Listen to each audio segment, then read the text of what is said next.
The ruthless secret of being untouchable. Power isn't earned, it's taken. Right now, somewhere in the world, someone with half your intelligence is commanding 10 times your respect because they understand one brutal truth. The world doesn't reward goodness, it rewards control. In this video, we're diving into Machiavelli's hidden laws of ruthless influence, the psychological weapons used by leaders, CEOs, and silent manipulators to stay untouchable. You'll learn the dark psychology that separates those who rule from those who obey. Drop this in the comments. I choose strategy over sympathy. Because today, you're about to see why playing fair is the fastest way to lose in a world built on power games. The world isn't fair. It rewards power, not goodness. Here's the truth most people never face. The world doesn't reward the good, it rewards the strong. Everywhere you look, weaker minds hold stronger positions, not because they deserve them, but because they understand human psychology. They know how to control perception. Meanwhile, the kind, the fair, the selfless, they become stepping stones for those willing to play dirtier. Machiavelli saw this 5 centuries ago. Men should either be treated generously or destroyed. No middle ground, no mercy for weakness. Fairness is a bedtime story for adults afraid of conflict. Power is the language reality actually speaks. Stop chasing fairness, start mastering leverage. That's how the world truly works. Every time you wait for someone to treat you fairly, you give them time to outmaneuver you. Every time you hope justice will arrive on its own, you hand your fate to people who don't care about justice, only advantage. The belief in fairness is the belief that people play by the same rules. But they don't. They never have. The ruthless understand that fair isn't a principle, it's a negotiation tool. They use your expectation of fairness as a weapon to keep you docile. Think of the workplace. You do everything right. You show up on time. You help your team. Yet someone louder, more politically savvy, someone who plays dirty without guilt, leaps over you. You call it unfair. They call it strategy. Machiavelli wrote that men should either be treated generously or destroyed. He meant that partial mercy, half measures, or timid fairness only breed resentment. If you want to establish psychological authority, stop trying to balance fairness. Establish consequences that make mistreating you expensive. When someone crosses you, don't argue. Create a result. When someone tests your patience, don't negotiate endlessly. End the discussion. Because fairness, when given to the wrong people, isn't virtue. It's self-sabotage. Stop playing by rules written by losers. Start writing your own. Fairness is a trap. Stop playing by rules others broke. Here's the cruel design. Fairness was invented by the powerful to control the powerless. It keeps you polite while others take what's yours. You're told to wait your turn, while they rewrite the rules mid-game.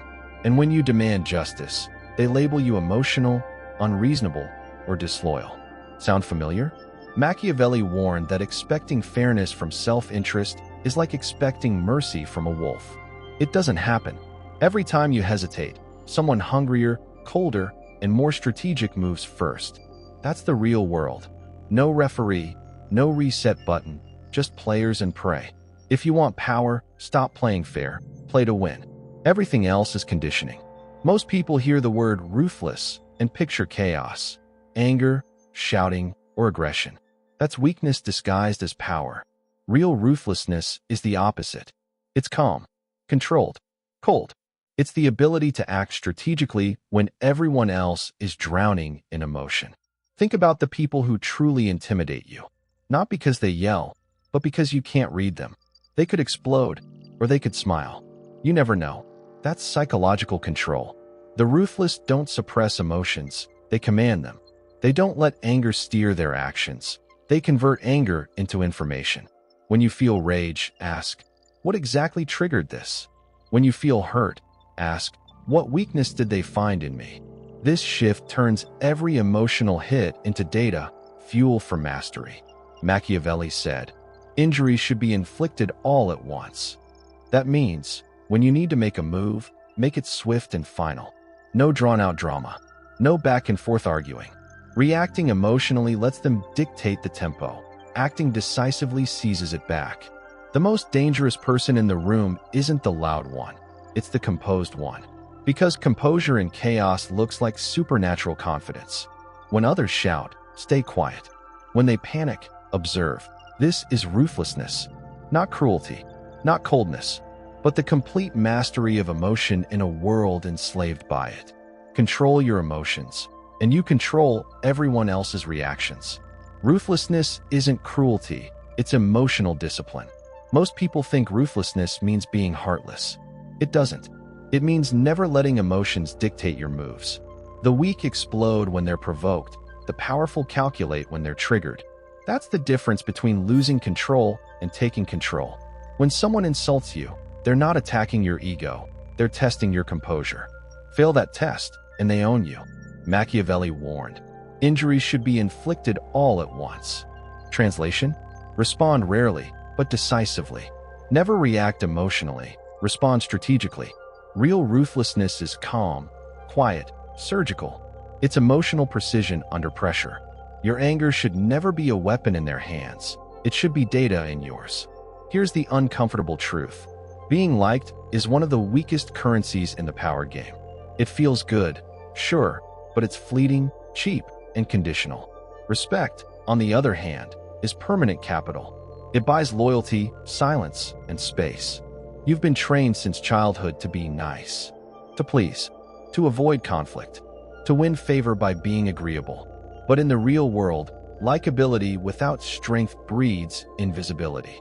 The likable man is everyone's friend, but no one's equal. He's invited to the table, but never leads it. He's the one people vent to, but not the one they follow. Because deep down, people don't follow kindness, they follow confidence.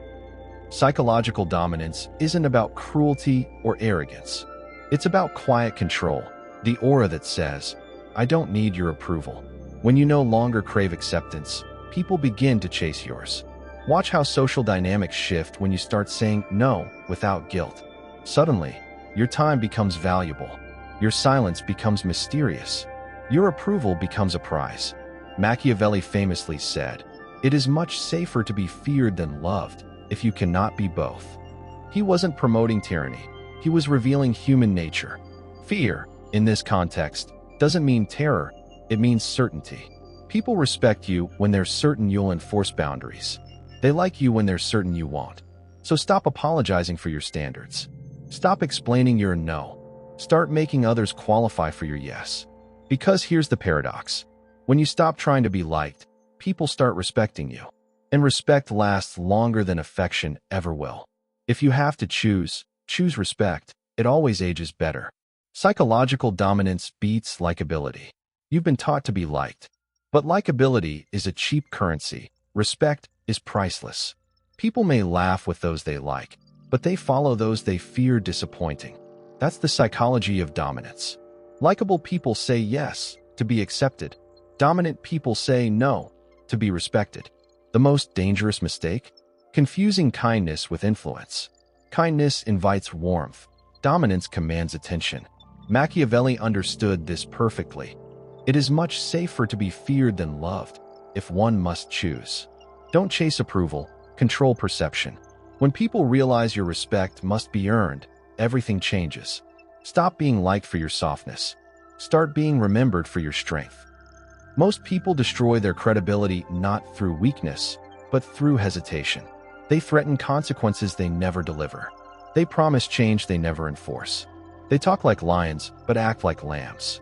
Every time you warn someone without following through, you teach them something dangerous, that your words are empty. And empty words are death to influence. Machiavelli wrote, if an injury has to be done to a man, it should be so severe that his vengeance need not be feared. Translated to modern life, that means, when you act decisively enough that no one mistakes your silence afterward for doubt. Let's make this real. You have a colleague who constantly undermines you, talks over you in meetings, dismisses your ideas. The nice approach is to pull them aside for a soft talk. The Machiavellian approach? You let them talk once. Then, the next meeting, you present their weak points calmly, precisely, in front of everyone. No anger, no raised voice, just facts, timing, and precision. That's decisive dominance. Or take relationships. Someone disrespects your time, keeps you waiting, breaks commitments. Don't argue. Don't explain. Just remove access. No drama. No closure. Your silence will scream louder than any lecture could. See, decisive action does two things at once. It destroys uncertainty and builds authority.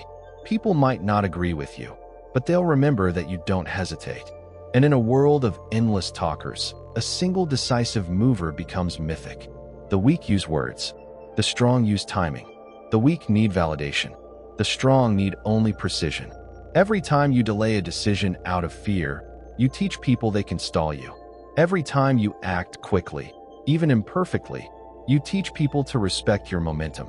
Because in psychology, speed is power, and hesitation is blood in the water. Don't warn. Don't explain.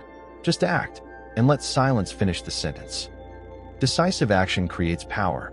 Weak people talk. The powerful act. Every time you threaten without following through, you train others to ignore you. Every empty warning erodes your authority brick by brick. Decisive action is psychological warfare in motion. When you strike, strike once and strike clean. No emotion, no hesitation, just consequence. People respect finality because it's rare. When you make a move so clear and absolute that it echoes, everyone remembers. Machiavelli wrote, "If an injury has to be done, it should be so severe that one does not fear vengeance." Stop repeating yourself. Stop negotiating respect.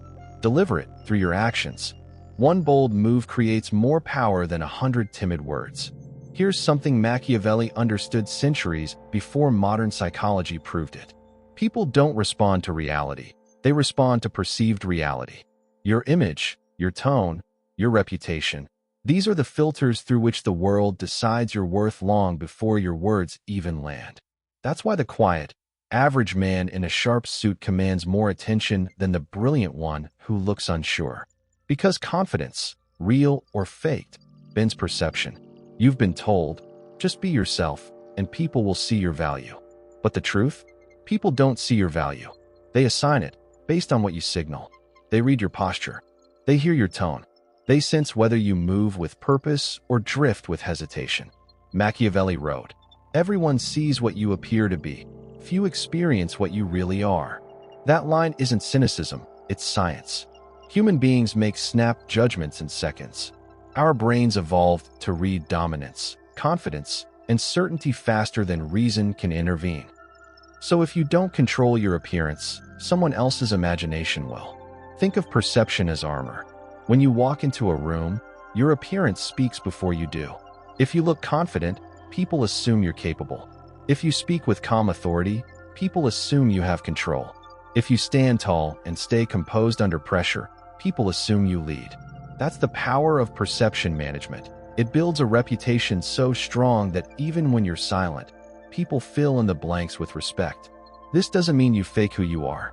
It means you direct who you appear to be. You're not lying, you're curating. You're shaping how the world interprets your story before it writes one for you.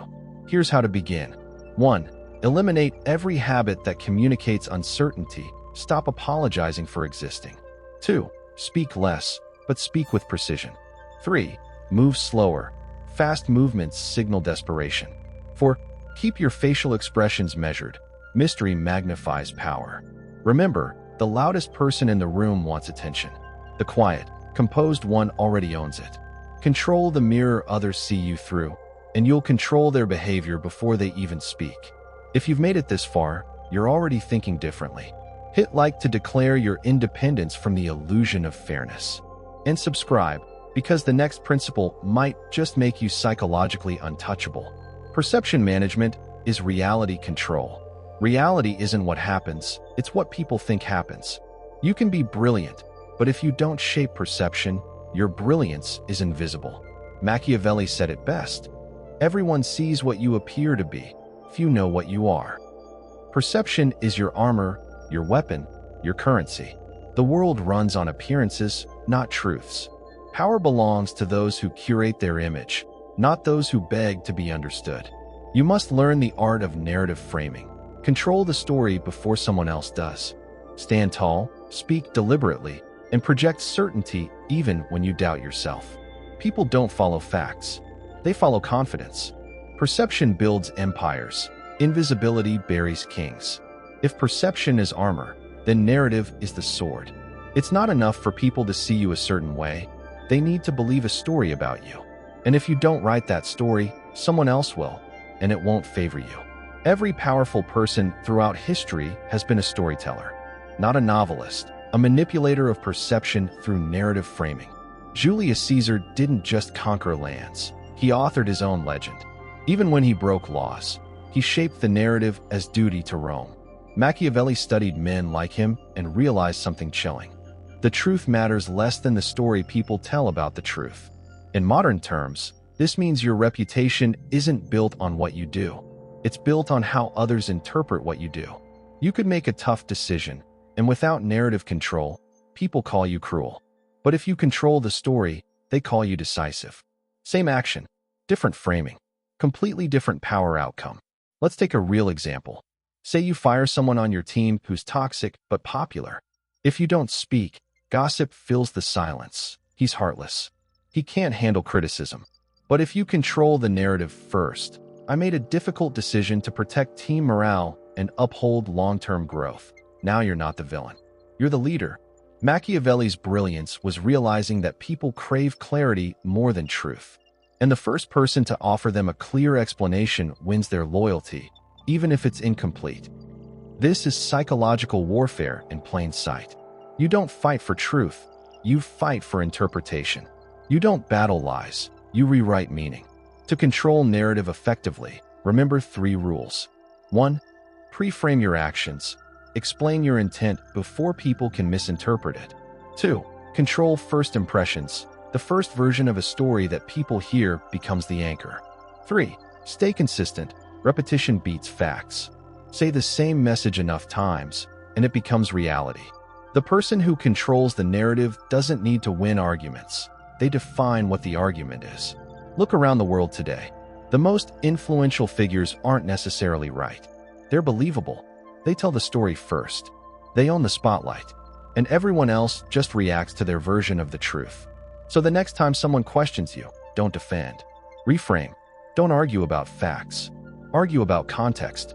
Because the person who frames the story frames the outcome. Reality bends toward whoever tells the better story every time. Narrative control is psychological warfare. Here's a secret most people never grasp. The person who controls the story controls the power. Facts are fragile, narratives endure. The same event can crown you a visionary or crucify you as a villain, depending on who tells it first. Machiavelli warned, men in general judge more from appearances than from reality. So don't just act, narrate. Define every move before your enemies do. When you win, frame it as strategy. When you lose, frame it as evolution. Every story about you should reinforce your inevitability. Control how you're remembered, and you'll never need to defend how you acted. Power isn't what's true, it's what's believed. Silent dominance, the final power. The most dangerous person in any room is the one who doesn't need to prove it. True power doesn't announce itself. It's felt. It hums in the silence, commands through stillness, and conquers without noise. While others argue for recognition, you quietly move the pieces. While they chase validation, you build control. Machiavelli understood this duality. The lion cannot protect himself from traps, and the fox cannot defend himself from wolves. Be both, cunning enough to see the traps, fierce enough to break through them. You don't need to speak loudly to be feared. You need to act so decisively that your silence becomes legendary. Power whispers. Weakness shouts. So here's your final choice. Keep playing fair in a game that rewards cunning, or start playing smart in a world that respects strategy. You've just unlocked Machiavelli's hidden truth. Ruthlessness isn't cruelty. It's emotional control, decisive action, and silent dominance. When others react, you calculate. When they seek fairness, you seize advantage. When they shout, you stay silent and win. Stop asking to be respected. Train the world to respect you. Like this video if you're done being naive. Subscribe for more psychological warfare lessons, because this isn't motivation. It's survival. In the end, only the dangerous stay untouchable. Disclaimer: this content is for educational and psychological insight purposes only. It is not professional, legal, or psychological advice. Always apply discernment and ethical judgment when using these principles.